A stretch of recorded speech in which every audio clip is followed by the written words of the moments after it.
Hello everyone, I am Rishi Prakash, CDO Prayagraj. आज हम गाड़ियों के इन रूट ब्रेकिंग के बारे में समझते हैं। ट्रेन का इन रूट ब्रेकिंग होने के 3 कारण हो सकते हैं। पहला होता है ACP, it means alarm chain pulling. अगर पैसेंजर को कोई भी इमरजेंसी सिचुएशन आती है या समथिंग, तो पैसेंजर अलार्म चेन पुलिंग करते हैं, जिससे गाड़ी रुक जाती है। दूसरा सिस्टम होता है एफएसडीएस, फायर स्मोक डिटेक्शन सिस्टम। इसमें क्या होता है कि गाड़ी के अंदर आग लगने अथवा धुआं होने पर गाड़ी का ब्रेकिंग हो जाती है और गाड़ी रुक जाती है। तीसरा होता है FIBA, failure indication and break application. इसमें एयर स्प्रिंग में अगर एब्सोल्यूट प्रेशर 1.5 kg से कम होता है तो गाड़ी में ब्रेकिंग अप्लाई होती है और गाड़ी रुक जाती है। एसीपी सिस्टम को समझते हैं।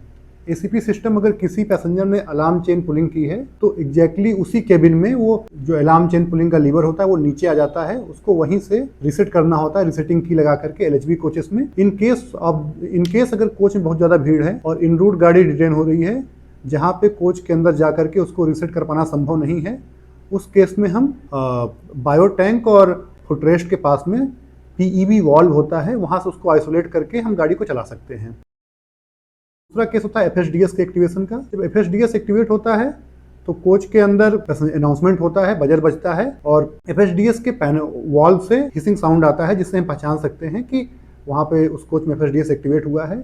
इस केस में भी हमें एफएसडीएस को पैनल से रीसेट करना है। इन केस ऑफ कि हम रीसेट नहीं कर पा रहे हैं, उस केस में हमें कोच को नीचे से आइसोलेट कर देना है आइसोलेटिंग कॉक से और गाड़ी को लेके आगे जाना है।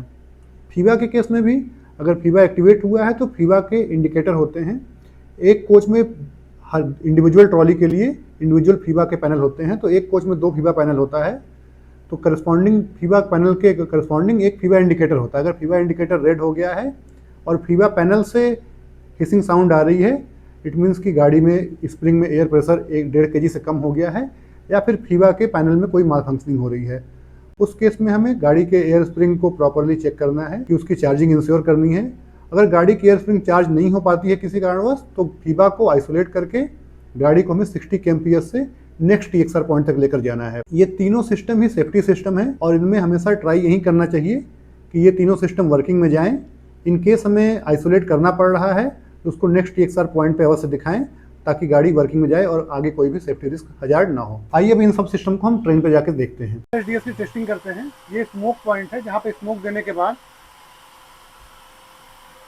हमारा एफएसडीएस का सिस्टम एक्टिवेट हो गया है। यहाँ पे रेड लाइट फ्लैश हो रही है और इसके 55 सेकंड के बाद कोच के अंदर ऑडियो विजुअल साउंड सुनाई देगा और नीचे से हमारा प्रेशर गिरना शुरू हो गया, जिसकी हिसिंग साउंड आ रही है। इसको रीसेट करने के लिए हमें इस रीसेट बटन को दबाना है और दबा के होल्ड करना है। हमारा सिस्टम ये रीसेट हो गया। इनकेस अगर ये सिस्टम रीसेट नहीं हो पाता है तो इसको हमें नीचे से आइसोलेट करना होगा, जिसको हम नीचे देखेंगे।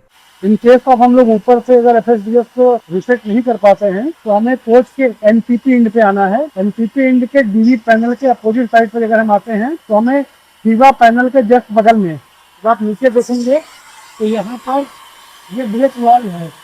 ब्रेक वाल्व से ही हवा निकल रही है, उसकी साउंड आ रही है। ब्रेक वाल्व के पास भी इसका आइसोलेटिंग कॉक लगा है, जिसे हमें आइसोलेट कर देना है। इसको आइसोलेट करने के बाद हमें गाड़ी को आगे लेके जाना है।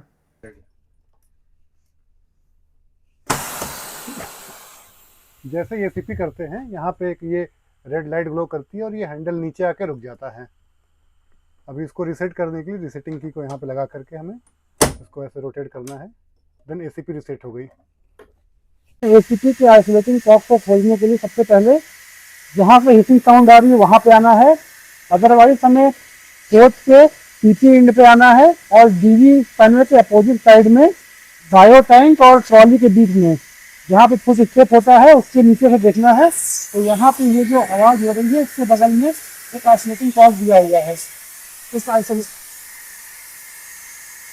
आइसोलेटिंग कॉक को बंद करते ही हमारी एसीपी जो है आइसोलेट हो जाएगी। जब पैनल से रीसेट करने के बाद अगर रीसेट नहीं होता है इस केस में हमें